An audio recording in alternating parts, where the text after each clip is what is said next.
মির্জা সান মুগ্ধ পর্ব ৪৩-এর দ্বিতীয় খণ্ড। Jannatul Ferdous Mithila. Just like you না?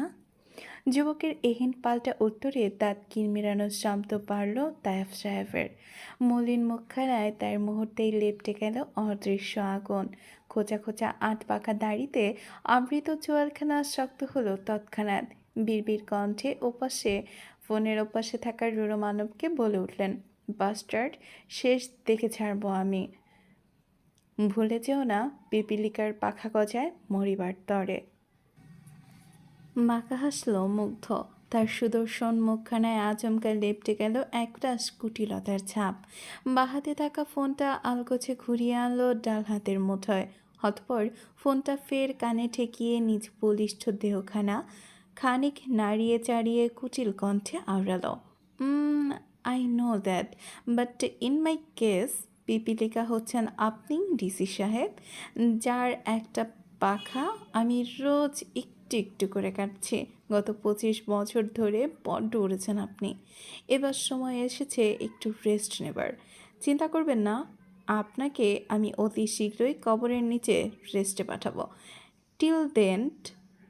টিল দ্যাট আমার কথা মনে করে প্রেশার বাড়াতে থাকুন, ওকে? থামল মুগ্ধ। কণ্ঠে শ্লেষাত্মক হাসি টেনে কানের ওপর থেকে ফোনখানা আলগোছে নামাতে উদ্যত হলো।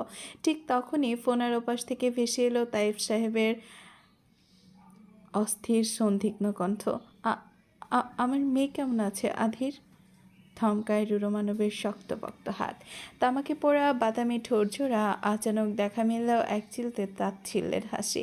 তার গমগমে গলার স্বর পরিবর্তন হয়ে সেথায় এবার শোনা গেল শ্লেষাত্মক ভাবভঙ্গি।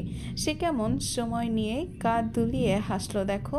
হাসতে হাসতে হুট করে থেমে গিয়ে রাশভারী কণ্ঠে প্রতিউত্তর করল, ক্ষুধার্ত হিংস্র বাঘের কাছে শিকারী যেমন অবস্থায় থাকে ঠিক তেমন অবস্থায় আধির রায়ের কাছে তোর তুলতুলে শিকার মাহি এহসান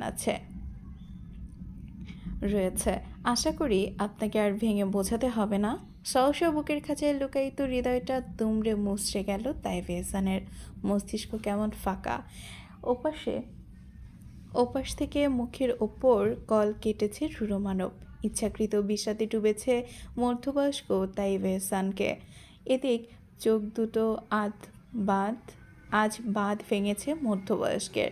অতীতের করা অনিচ্ছাকৃত অপরাধে ফের কুণ্ঠিত হয়েছে তার দাম্ভিক মস্তক। বুকের জোরালো ওঠানামার গতি যেন স্পষ্ট বলে দিচ্ছে, এই বুঝি নিয়তি। নিজের করা পাপকর্মের ভোগান্তি পোহাচ্ছে আমার সন্তান। অধীর কি তবে সত্যিই বলল, আমি কি সে পিপিলিকা যার পাখা কাটছে শ্যামবতী দেবীর ছেলে? Russia Saint ভোরের স্নানতায় ডুবে আছে পেইন্ট পিটারবার্গের আকাশ। গহীন জঙ্গলের মাঝখানে নির্মিত মনস্টার প্যারাডাইস। এ তখন এক অদ্ভুত শান্তি বিরাজমান। প্যালেসের নিচতলায় একদম কর্নারের কক্ষে ঠাঁই হয়েছে সুন্দরী পারস্য সুন্দরী ডক্টর হায়ার। স্বাস্থ্য সচেতন সুন্দরী সদ্য ঘুম ছেড়ে উঠেছে। ঘুম ঘুম চোখে মখমলি বিছানার নরম গদি হতে শরীর নামিয়ে পা রেখেছে শীতল মেঝেতে। সুন্দরীর পরনে তখনও একখানা ঘিয়ে রাঙা স্যাটিন কাপড়ের পাতলা নাইটি। ক্লিওপেট্রার ন্যায় নিখাত সৌন্দর্যের প্রতীকী বল্লনখানি তার, যেন বড্ড আটসাট হয়ে আটকে আছে স্যাটিন কাপড়ের আড়ালে। মাথা ভর্তি এলোমেলো ব্যান্ড হেয়ার। বেয়াদবি দেখিয়ে আশ্রে পড়ছে যুবতীর সুশ্রী সৌরবর্ণা মুখখানার উপর। অথচ যুবতীকে দেখো, সে কেমন বসে বসে ঝিমোচ্ছে। বিছানার একপাশ ঘেঁষে বসে থাকার দরুন তার মসৃণ পা দুটোর স্থান হয়েছে মার্বেলের তক্তকে মেঝের কোলে। সদ্য ঘুম বিচ্ছিন্ন মস্তিষ্কে অসারতায় প্রায় মিনিট 5 একই ভঙ্গিমায় বসে রইল হায়া। ধীরে ধীরে মস্তিষ্ক সকল সচল হতেই বদনখানি নড়ল তার। উঠে দাঁড়ালো বসা ছেড়ে। ঘুমের রেশে টলতে থাকা পা দুটোয় ভর দিয়ে যুবতী অবশেষে এসে দাঁড়ালো ড্রেসিং ভ্যানিটির বিশালাকার গোলাকৃতির আয়নার সম্মুখে। নিবু নিবু চোখ দুটো তার ক্রমশ নিজেদের উন্মুক্ত করতে ব্যস্ত। তবে এরই মধ্যে হুট করে সুন্দরীর পূর্ণ গহরে ভেসে এলো কারো দাম্ভিক কদমের শব্দ। শান্ত নির্জন কক্ষে বড্ড স্পষ্ট শোনাচ্ছে সে আওয়াজ। মুহূর্তেই স্থির হলো হায়া। তার চোখ দুটোর পর্দা থেকে নিমিষেই কেটে গেল সকল তন্ত্রা। যুবতী ভয়ার্ত ঢোক গিলে যেই না ঘাড় বাঁকিয়ে পিছু ঘুরবে, ঠিক তখনই একজোড়া শক্তপোক্ত হাতের মালিক তার রুক্ষ বাঁধন পেছন থেকে খপ করে আঁকড়ে ধরল সুন্দরীকে। সাথে নিজ ললাটে লম্বাটে নাকখানা আলকোচে ডোবালো সুন্দরীর মসৃণ ঘাড়ে। এহেন অতর্কিত আক্রমণে ভরকায় হায়া। তড়ি বিস্ফোরিত নেত্রে দৃষ্টিপাত করল সম্মুখের আয়নায়। পরক্ষণে আয়নার স্বচ্ছ কাছে অপরিচয় একখানা গম্ভীর মুখ দৃশ্যমান হতেই শান্ত হলো হায়া। বুক ফুলিয়ে একখানা স্বস্তির নিঃশ্বাস ফেলে আওড়ালো, ওহ অ্যালেক্স, কতবার বলেছি তোমায় এভাবে হুটহাট পেছন থেকে এসে জড়িয়ে ধরবে না। দেখলে তো আবারও ভয় পেয়ে গেলাম। ভাবলাম কে না কে। মুখ ফসকে কথাটুকু অর্ধেক আওড়ালেও বাকিটুকু পূর্ণ করার ফুরসত পেল না পারস্য সুন্দরী। তার আগেই যুবকের শক্তপোক্ত হাতের হ্যাচকা টানে সর্বঙ্গ সমেত ঘুরে দাঁড়ালো পেছনমুখী হয়ে হতবাক হায়া। হতচকিত নেত্রে মুখোমুখি দাঁড়িয়ে থাকা গম্ভীর পুরুষের পানে তাকাতেই দেখল হৃদয়ে কুঁচকে রেখেছে অ্যালেক্স। মুখখানায় তার চাপা ক্ষোভের ভাঁজ স্পষ্ট। তক্ষুনি আমতা আমতা করে ওঠে হায়া। জিভের টগায় বাঘ সাজানো কার্যে মলটসে। এর মধ্যে গম্ভীর মুখে মানব কোনো প্রকার বলাকওয়া ছাড়াই নিজ রুক্ষ ঠোঁটের আশ্রেলি কায়দায় আলগোছে টেনে নিল যুবকের তির করে কাপত্রয়ী গোলাপি আভায় ছেয়ে থাকা অধর যুগল। থমকায় হায়া। শুকনো ফাঁকা ঢোক গিলে এক মুহূর্ত দাঁড়িয়ে রয় পাথুরে মূর্তির ন্যায়। এদিকে যুবক অস্থির। নিজে অস্বস্তির জানান দিতে নিজ অস্তিত্বের জানান দিতে বেপরোয়া আসে। পারস্য সুন্দরী হাসল খানিক। বেপরোয়া গম্ভীর মুখ উন্মাদ যুবকের বাগে আনতে নিজেও পরিশেষে তাল মেলালো তার স্বনে। কিয়ৎক্ষণ গভীর উন্মনতায় মত্ত থেকে অবশেষে যুবতী অষ্টপুট ছাড়ল অ্যালেক্স। হাঁপাতে হাঁপাতে তক্ষুনি এক ঝটকায় মেয়েটাকে তুলে নিল ভাজা কোলে। অতপর সিক্ত অধর কোণে দুষ্ট হাসির রেশ টেনে পাঠানলো বিছানার দিকে। হায়া হাসছে, লাজুকতার ন্যায় চোখ দুটো গুটিয়ে হাসছে মানবী। তবে কাণ্ড দেখো, লাজুকতার সে হাসির স্থায়িত্ব হলো ক্ষণিকের। বিছানার দাঁড়িয়ে এসে পৌঁছতে আচমকা তাকে মখমলি বিছানার কোলে ছুঁড়ে ফেলল অ্যালেক্স। এহেন অতর্কিত কাণ্ডে ফরকায় হায়া। বিচক্ষণে মস্তিষ্ক আলাকাম কিছুই টের পেয়ে তড়িঘড়ি করে সজাগ হলো যেন। অ্যালেক্সের পানে হতচকিত দৃষ্টিতে তাকিয়ে থেকে মেয়েটা কেমন হতবাক কণ্ঠে বলে ওঠে, কি করতে চাচ্ছ তুমি অ্যালেক্স? আজ এসব নয় প্লিজ।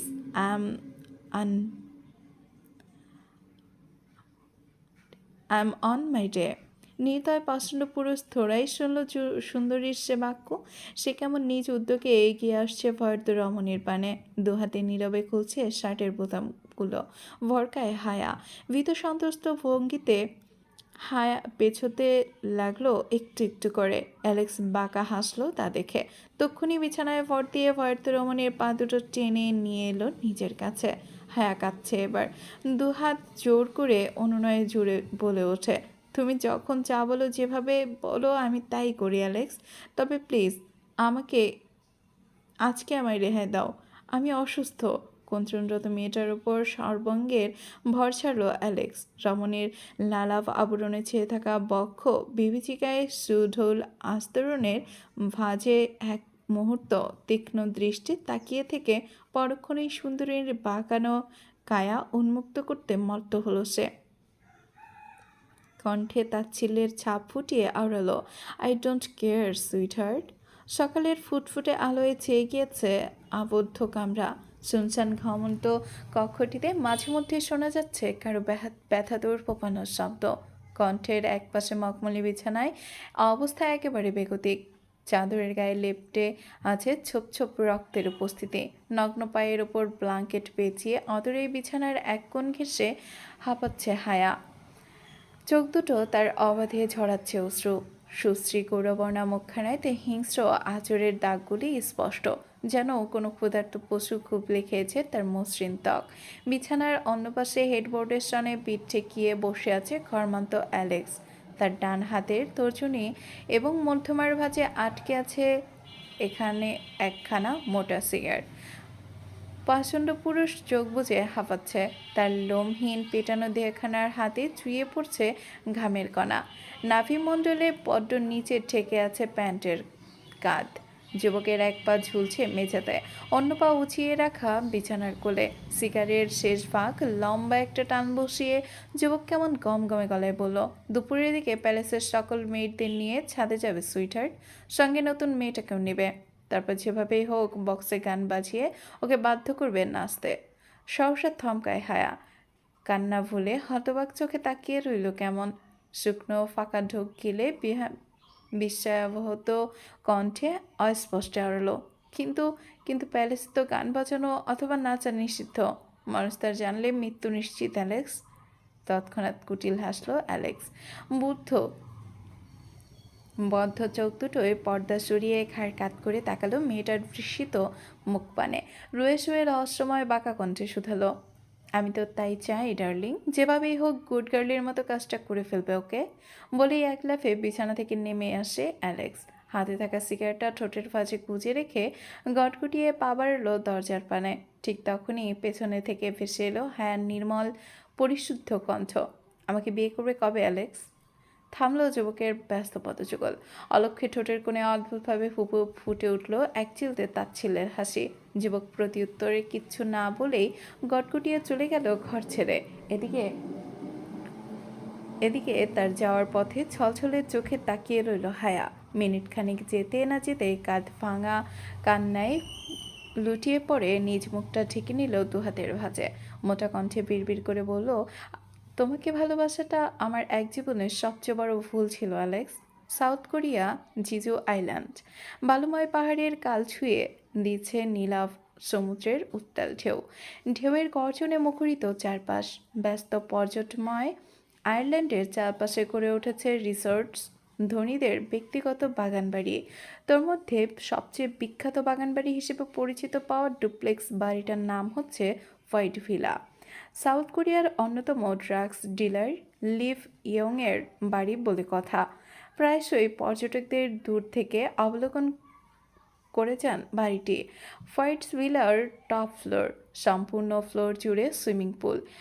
মাথার উপর ছাদ নেই, অদূরে দৃষ্টিপাত করলে সমুদ্রের নীলাভ কোল স্পষ্ট চক্ষুগোচর হবে যে কারো। উত্তপ্ত গরমে সুইমিং পুলের শীতল পানির নিচে পা ডুবিয়ে সাঁতরাচ্ছে লিউ। তার সঙ্গী হিসেবে এক ঝাঁক নাট্য রমণী উপস্থিত সেথায়। মধ্যবয়স্কের প্রতি বড্ড নিবেদিত তারা। মানব যখন নিজ খুশিতে মতো ঠিক তখনই টপ ফ্লোরে মুখ্য দরজা দিয়ে হনহনিয়ে ছুটে এলো এক ঝাঁক সশস্ত্র নিরাপত্তারক্ষী। তারা এসেই কেমন বন্টু কুচালো লিউয়ের পানে।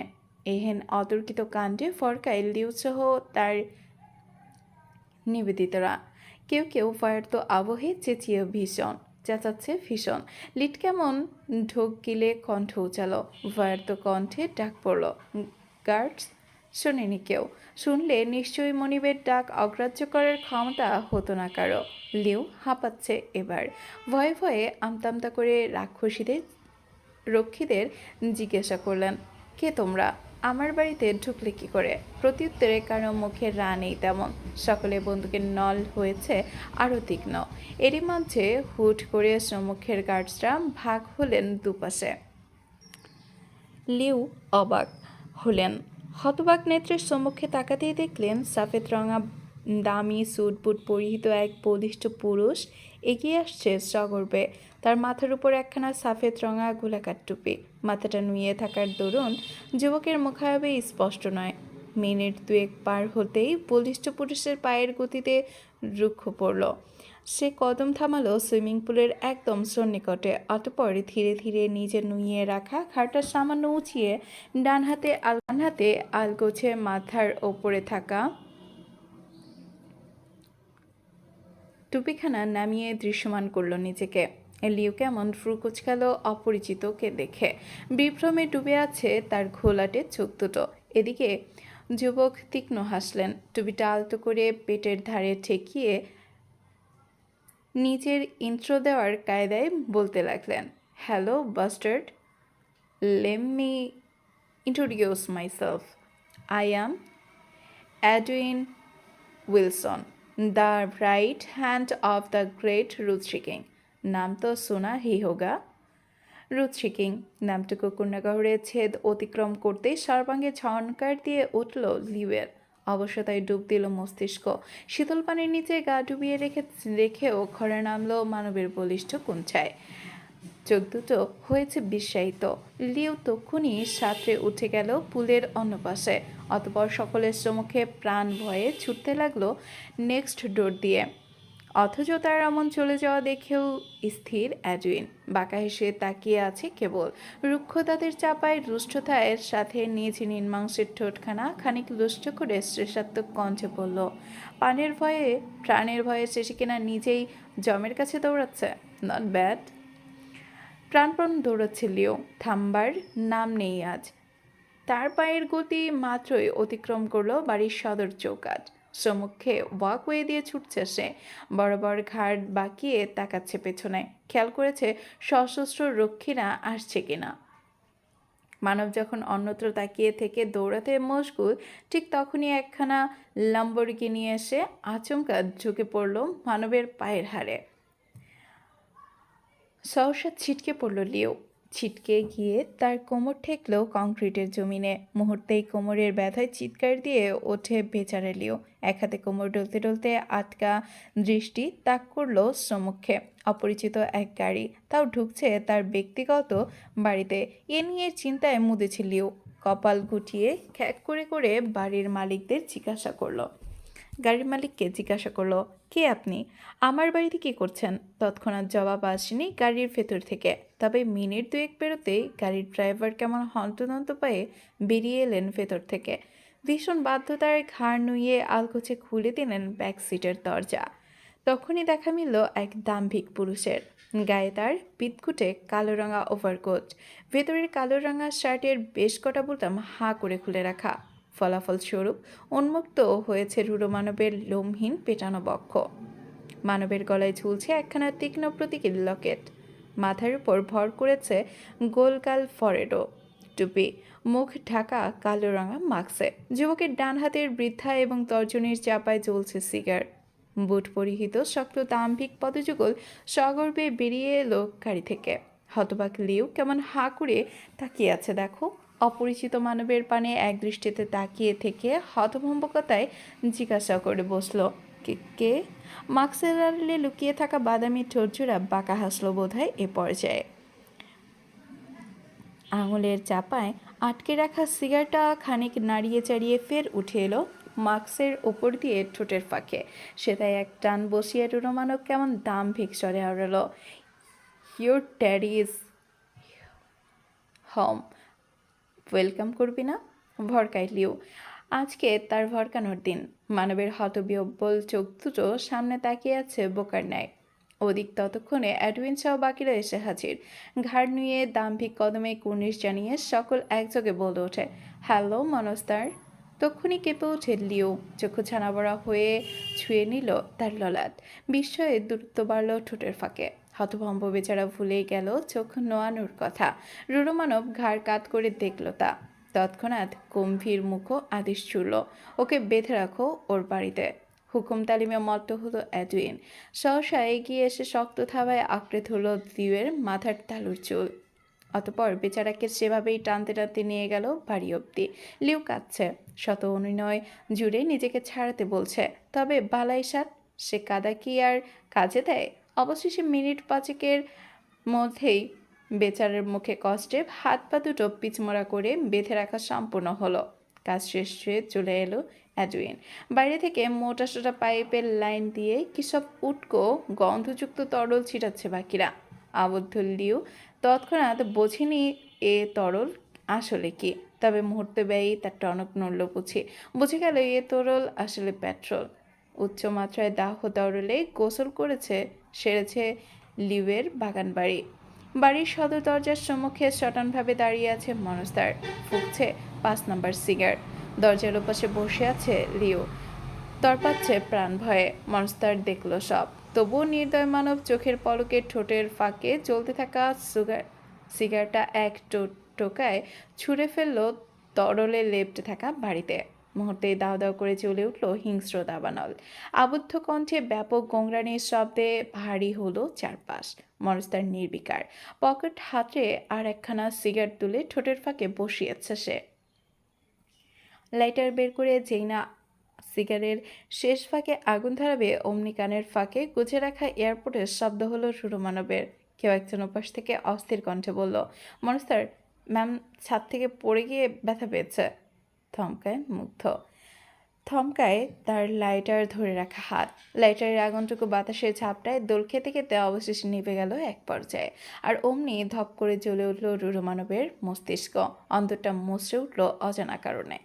যুবক কেমন অস্থির হয়ে তক্ষুনি পা ঘোরালো উল্টো পথে। গটগটিয়ে এগোতে এগোতে হুঙ্কার ছুড়ে পড়ল, অ্যাডউইন, জেট রেডি কর, প্যালেসে যাব।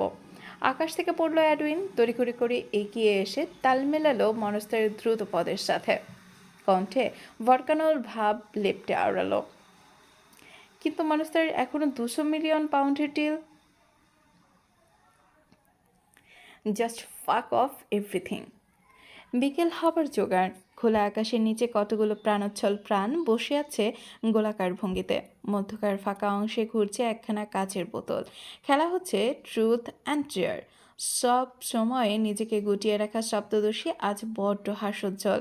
এখানে আসার পর আজ প্রথমবার সকলের সঙ্গে মিশবার সুযোগ হলো তার। মেয়েটগুলো বড্ড মিশুকে। কি সুন্দর মিশছে মেয়েগুলোর সাথে। অথচ পুরুষ মেয়েটা আসেইনি ছাদে। যদিও বা প্রথম ডক্টর হায়ার উদ্যোগে সবাই রাজি হয়েছিল একযোগে টাইম স্পেন্ড করবে, তবে পরক্ষণেই যখন জানলো নতুন মেয়েটাও তাদের সাথে থাকবে, অমনি লেজ গুটিয়ে পগার পার সব। হায়া অবশ্য জোর করেনি ওদের। একখানা বিশালাকার গান বাজানোর বক্স নিয়ে উঠে এসেছে ছাদে। মিলা আজ বড্ড গম্ভীর। তার শঙ্কিত দৃষ্টি অদূরে বসে থাকা হায়ার পানে নিবদ্ধ। মেয়েটা কেমন ঘষাঘষি করছে মাহির সঙ্গে। মিলা ভাবুক হয়েছে বেশ। বিচক্ষণ মস্তিষ্ক বাচ্ছে, হায়া আজ এত সুইট বিহেভ করছে কেন? যে মেয়ে আগ বাড়িয়ে কারোর সাথে কথা অবধি বলে না, সে কিনা মুনলাইটের সঙ্গে নিচ থেকে খাদির জমাচ্ছে। এর পেছনে কোনো না কোনো কারণ নেই তো? মিলার ভাবুক ভাবখানা বেশিক্ষণ স্থায়ী হলো না। তার আগেই বোতলের নল এসে ঠেকলো তার দিকে। আর অমনি পাশ থেকে হই হই করে উঠল সবাই। মিলা ভরকায়। হতচকিত দৃষ্টিতে বোতলের পানে তাকাতেই বিরক্তিতে কুঁচকে যায় তার নাক মুখ। সম্মুখে তাকা হায়া তখন তড়িঘড়ি করে বসা ছেড়ে দাঁড়িয়ে বলে ওঠে, কে তোমার? এবার তোমার পালা মিলা। এখন জলদি বলো, তুমি ট্রুথ নাকি ডিয়ার নিবে? কপাল খুঁজছিল মিলা। নাকচ ভঙ্গিতে জবাবে বলল, ডিয়ার। অলক্ষে বাঁকা হাসলো পারস্য সুন্দরী। তক্ষুনি কুটিল বুদ্ধিমত্তা কাজে লাগিয়ে বলে বসল, তাহলে এক্ষুনি আমাদের সবার জন্য পাস্তা বেঁধে নিয়ে আসো। সহসা ভ্রুকোটায় মিলা। তিতি বিরক্ত মেজাজে বলে ওঠে, অন্য কিছু বলো। নাছরবান্দা পারস্য সুন্দরী এত সহজে হার মানার পাত্রী নয় সে। তৎক্ষণাৎ নিজ স্থানে বসে মাহিকে গুনগুনিয়ে ভাব নিয়ে গাল ফুলিয়ে বলে, তাহলে আর কি করার? মানতে না চাইলে খেলা বাদ দিতে হবে। এন কথায় তক্ষুনি নড়ে চটে ওঠে মাহি। বোকা মানবী হায়ার হয়ে মিলার নিকট প্রস্তাবে কণ্ঠে বলে ওঠে, যাও না মিলা, তুমি তো ভালো রান্না পারো। আশা করি তোমার খুব একটা সমস্যা হবে না। কথাটুকু পূর্ণ হওয়ার সঙ্গে সঙ্গে পাশ থেকে আরেক মেয়েট কেমন সদেগে বলে ওঠে, চলো মিলা, আমিও তোমাকে হেল্প করব। সকলের এহেন জোড়াজড়িতে অবশেষে বাধ্য হয়ে রাত্রে যেতে হয় রাতে সায় জানালো মিলা। নাকচ ভঙ্গিতে গটগটে পায়ে চলে গেল ছাদ থেকে। সে যেতেই ফের বদলে ঘূর্ণন বসালো হায়া। প্রতিটি মানুষের মনে আবারও বাড়ল উদ্বেগ। এবার তবে বোতলের বল এসে ঠেকল মাহির পানে। তক্ষুনি খুশিতে আত্মহারা হায়া ভীত কণ্ঠে কেমন গুটিয়ে বসল। চশমা পরা মায়াবী চোখ দুটো আড়াল হলো সকলের অলক্ষ্যে। হায়া কেমন অস্থির কণ্ঠে জিজ্ঞাসা করলো, কি নিবে বলো, ট্রুথ অর ডেয়ার? কিছুক্ষণ সময় নিল সপ্তদর্শী। দাঁতের রুষ্ট স্পর্শে ঠোঁট ছুঁয়ে ভাবল কিয়ৎক্ষণ। পরিশেষে জানালো ডেয়ার। বাঁকা হাসলো হায়া। আচমকা মাহিকে ডেয়ার দিয়ে বলল, ওকে দেন আমাদের সবাইকে নেচে দেখাও। তুমি না বললে কিন্তু হবে না, যেমনই পারো নাচতে হবে। এহেন কথায় বিপাকে পড়ল মাহি।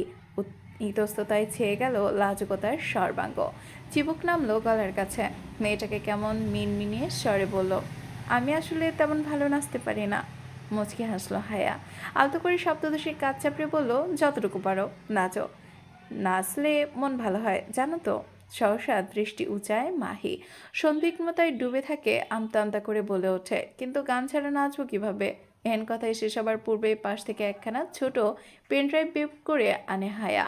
তা মাহির পানে এগিয়ে দিয়ে বলে বসে, এই নাও, এখানে বাংলাদেশে অনেক গান আছে, তোমার পছন্দের প্লে লিস্ট থেকে একটা অন করে নেচে ফেলো। আনমনেই হেসে ওঠে মাহি।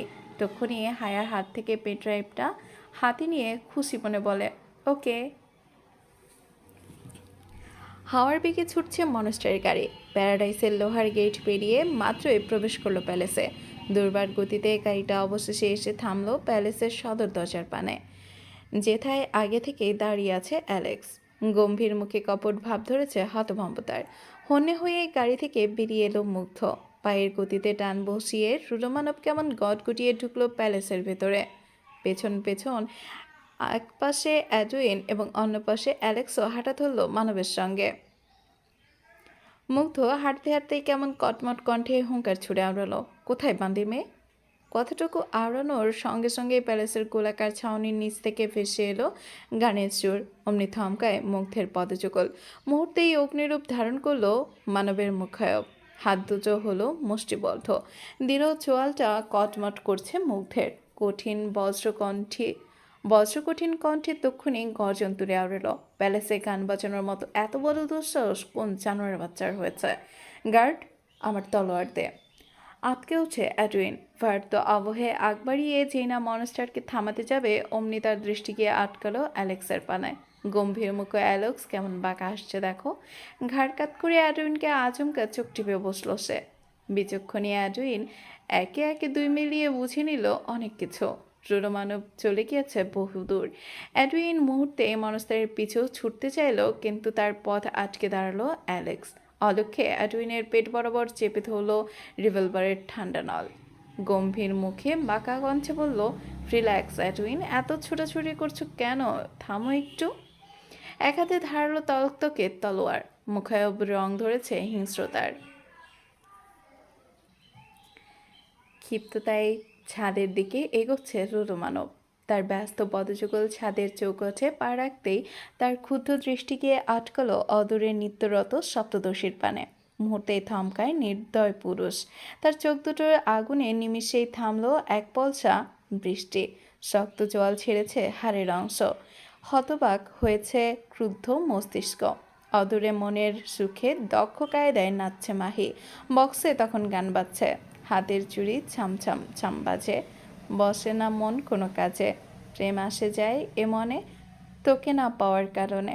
থমকায় রুদ্রমানবের কুণ্ঠায় নেমেছে একরাশ হতবাকতা। চোখ মুখে লেপটেছে অবাধ টান। তার হতবাক কণ্ঠ ফুঁড়ে অস্পষ্ট বেরোলো, আমার পিচ্ছে এত বড় কবে হয়ে গেল? আমার পিচ্ছি এত বড় হয়ে গেল কবে থেকে? শেষে কিনা আমাকে নাচাতে নাচাতে নিজেও এখন নাচছে। মাহির পায়ের তাল বাড়িয়েছে। পরনের গোলাকার জামার ভাঁজে হুট করে পা আটকে গেল সপ্তদশীর। গায়ের ভরে দাঁড়িয়ে থাকতে না পেরে যেই না মুখ থুরবে পড়বে, অমনি একজোড়া শক্তপোক্ত হাতের শক্ত বাঁধনে মুহূর্তেই আবদ্ধ হলো সপ্তদশী। তক্ষুনি ততস্থ সকলে। মনস্তারীর উপস্থিতি দেখে লেজ গুটিয়ে পালালেন সকলে। এদিকে কাপত্রয়ী মাহি দোলত্যমান ক্ষুদ্র বদনখানি তার মেঝে থেকে বড্ড উঁচুতে আটকে আছে শক্ত কোনো বাঁধনে। ধীরে ধীরে কাঁপা কাঁপা চোখ দুটো পর্দা সরালো মানবীর। ঘাড়ের মাংসল পেশি কুচকে মাথা উঁচু করে তাকালো সম্মুখে। আর অমনি তার মায়াবী চোখ দুটো ডুব দিল সম্মুখে দাঁড়িয়ে থাকা পাহাড় সম মানুষটার বাদামি চোখ দুটোর মাঝে। মুহূর্তে আকাশ থেকে পড়ল মাহি। শুকনো জীবের টকা খানিক নাড়িয়ে চাড়িয়ে যেই না কিছু বলতে আওড়াবে, তার আগেই শোনা গেল রুদ্রমানবের বাজখাই কণ্ঠ, যখন তখন উড়ে এসে আমার গায়ে পড়িস কেন বান্দির মেয়ে? হ্যান্ডসাম ছেলে দেখলে কাবু থাকে না নিজের ওপর, তাই না? হতভম্বতায় আকাশ ভেঙে পড়ল মেয়েটার ওপর। কণ্ঠে নামলো চাপা ক্ষোভ। সে কেমন তীর তীর মেজাজে পড়ল, আমি আবার কখন আপনার গায়ে পড়লাম? আপনি তো নিজেই এগিয়ে এসে ধরলেন আমায়। রুদ্রমানব চোয়াল শক্ত করে এবার দাঁত কিরমির করে ফের ধমকানো গলায় শুধালো, তা না হলে কি করতাম বান্দির মেয়ে? যেভাবে বাদার মতো লাফাচ্ছিলে, এক্ষুনি না ধরলে নির্ঘাত পড়ে গিয়ে হাত পা ভাঙতে। ভাঙলে ভাঙতাম, তাতে আপনার কি? মেয়েটার এহেন পাল্টা উত্তরে রাগ বাড়ল মানবের। তিতি বিরক্ততায় ছেয়ে গেল মুখ, কণ্ঠে তেজ ঠেলে ফের আওড়ালো, মুখ দেখছি খই ফুটছে, আমার গায়ে পড়ে আমাকেই প্রশ্ন করা হচ্ছে, চাল নাম আমার গা থেকে।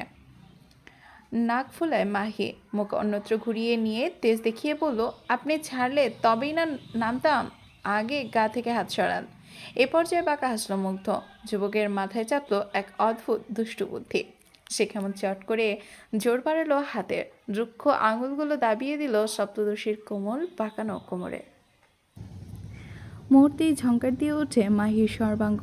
মেয়েটা মোচড়াতে লাগলো ভীষণ, কণ্ঠে বিরক্তির ভাঁজ ফেলে বলল, আপনি কিন্তু বেশি বেশি করছেন বেস্ট। ঠোঁটের কোণে বাঁকা হাসির রেশ বাড়ল মুগ্ধের, আঙুলগুলো হয়ে উঠল বেপরোয়া। যুবক কেমন আলগোছে মুখ নামিয়ে আনলো মেয়েটার মুখের ওপর, সেথায় আলতো করে ফু দিয়ে দুষ্টু কণ্ঠে ওড়ালো, ওহ কাম অন বিউটি, আমি এখনো কিছুই করা শুরু করিনি। গলায় শুষ্কতা নামলো মাহির, গায়ে নামলো অসারতা। সে কাঁপা কাঁপা কণ্ঠে আবারও বলল, আপনি হাত নামান আমার গা থেকে। যুবক এবার আর একটু বাড়ল, ধীরে ধীরে নাক ডোবালো মাহির নরম মসৃণ গালে। সেথায় শান্তভাবে পড়ে থাকায় বলল, খারাপ লাগছে, অসহ্য লাগছে। মাহির এহেন ঝাঁঝালো কণ্ঠে হাসল মুগ্ধ।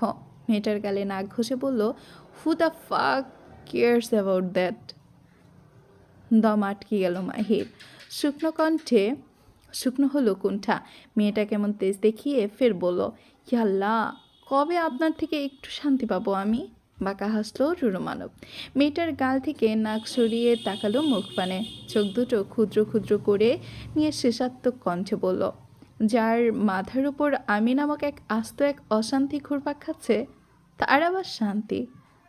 অকাদের বাইরের কথাবার্তা কেন বলছিস বান্দির মেয়ে? নাক কুচকায়, নাক ফুলায় মাহি, মুখ ঝামটি দিয়ে বলে, অসহ্য। আপনি আমার কবে মুক্তি দিবেন বলুন তো? পরপারে ফের দেখা না হওয়া অবধি। এই আমি নামক অভিশাপের কাছ থেকে তোর কোনো মুক্তি নেই পিচ্ছি। চলবে। আগামী পর্ব পেতে আমাদের সাথেই থাকুন। Thank you for watching. আর এই পর্বটি কেমন লাগলো জানাতে ভুলবেন না।